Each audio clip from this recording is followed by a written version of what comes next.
महाराष्ट्र राज्यासह परभणीमध्ये देखील उमेदवारी मिळाली नसल्या कारणाने सर्वत्र नाराजी व्यक्त करण्यात येत आहे। असाच काहीसा प्रकार प्रभाग क्रमांक 15 मध्ये देखील बघायला भेटला आहे।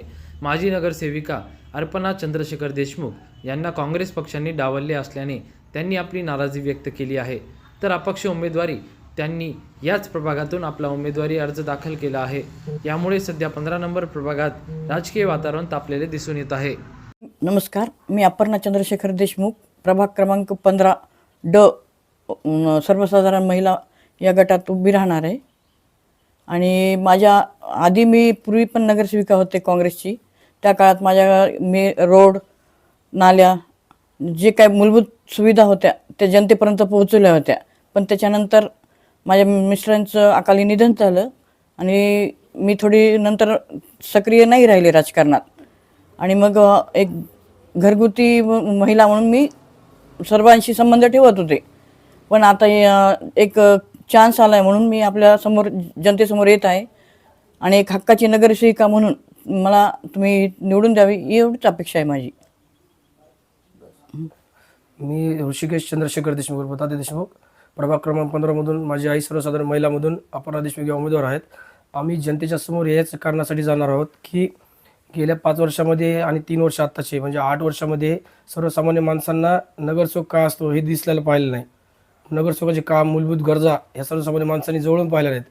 विशेष गोष्ट म्हणजे कचऱ्यासाठी लोकांना 8-8 दिवस घरात कचरा सामावून ठेवावा लागला आहे। पाण्यासाठी 8-8, 10-10 दिवस मारामारी झालेली आहे। लोकांचे म्हणजे मूलभूत गरजा ज्या आहेत, लाईनचा प्रॉब्लेम आहे, इथं विजेचा प्रॉब्लेम आहे, नगरसेवक कोण असतं, कुठं असतो हे दिसलेलं नाही आहे। येत्या काळामध्ये भविष्यामध्ये आम्हाला ह्याची पूर्तता पूर्ण करायची आहे।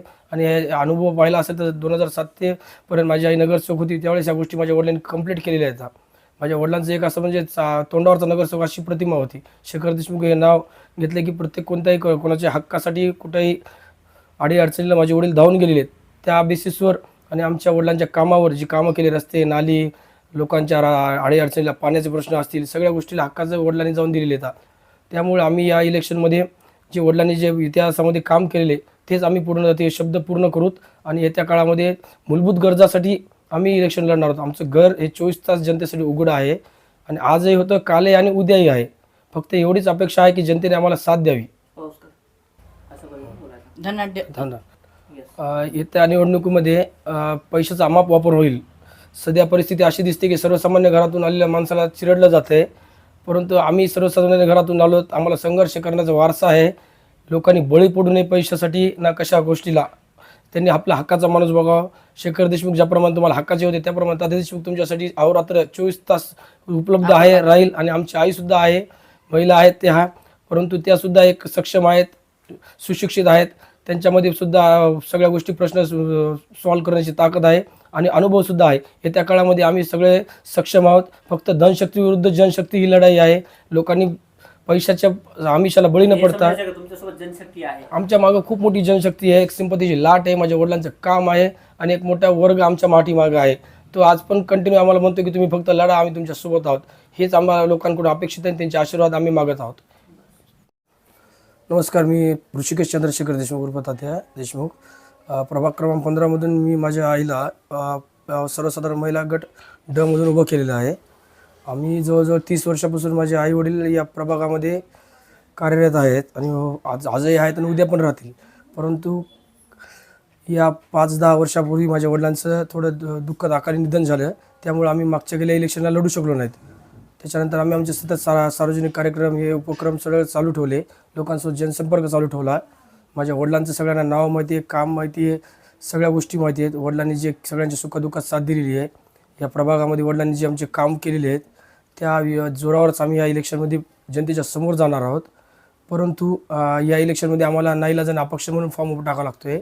जे राजकारण झाले ते राजकारण झाले, त्याबद्दल आम्हाला काही गुन्ह्याबद्दल दोष देण्याचा इच्छा नाही आहे। परंतु येत्या काळामध्ये आम्ही जनतेच्या समोर जाऊ, जनता आम्हाला नक्कीच साथ देईल। विकास काम काय केलं तुम्ही? आम्ही जे विकास कामं केले ते वडिलांनी माझ्या केलेत। या प्रभागामध्ये सगळे रस्ते, नाल्या असतील, कचऱ्याचा प्रश्न सोडलेला असेल, सभागृह मागं उभं केलेलं असतील, बरेच विकास कामं केलेले आहेत। त्यानंतर माझ्या आईचे स्वतःचे पर्सनल सगळीकडे महिलांसोबत संबंध आहेत। महिला मंडळामध्ये पुन्हा विविध उपक्रमामध्ये आमचे सगळे संबंध आहे। आमचं घर 24 तास सगळ्यांसाठी उघडं असतं, ही विशेष बाब आहे. म्हणजे आम्ही काही बाहेरचे नाहीत, आजही होतो, कालही आहेत आणि उद्या पण इथंच राहणार आहोत. आम्ही मतदाराला काय आवाहन करणार आहे पुढील जर विकास करायचा असेल तर? मतदारांना आव्हान एकच करणार आहे की हक्काचा माणूस तुम्ही पहा. म्हणजे आज प्रत्येक ठिकाणी विविध पक्षातून वेगवेगळ्या ठिकाणून लोक येतील, तुम्हाला आमिष दाखवतील, परंतु तुम्हाला एक फोनवर केला तर हक्काचा माणूस कोण आहे, हक्काचा नगरसेवक कुठं भेटू शकेल, हे आपल्याला आमचा अनुभव लोकांनी आधीच घेतलेला आहे. आता तुम्ही कोणत्या पॅनलमधून उभं टाकले काय? आम्ही आमचं अपक्षाचं स्वतःचं एक व्यक्तिगत आम्ही उभं लढणार आहोत या इलेक्शनमध्ये. त्या संदर्भामध्ये प्रभाग क्रमांक 15 मधून सर्वसाधारण महिलामधून, आणि हे जनतेच्या समोर आम्ही जाणार आहोत. जनतेने आमच्या वडिलांना साथ दिलेली आहे, आईला साथ दिलेली आहे, याच्या पुढे पण आम्हाला जनता साथ देईल आणि हेच आशीर्वाद अपेक्षा करतो आणि आशीर्वाद मागतो जनतेला मी. प्रतिनिधी रियाज कुरेशी, DLP न्यूज, परभणी.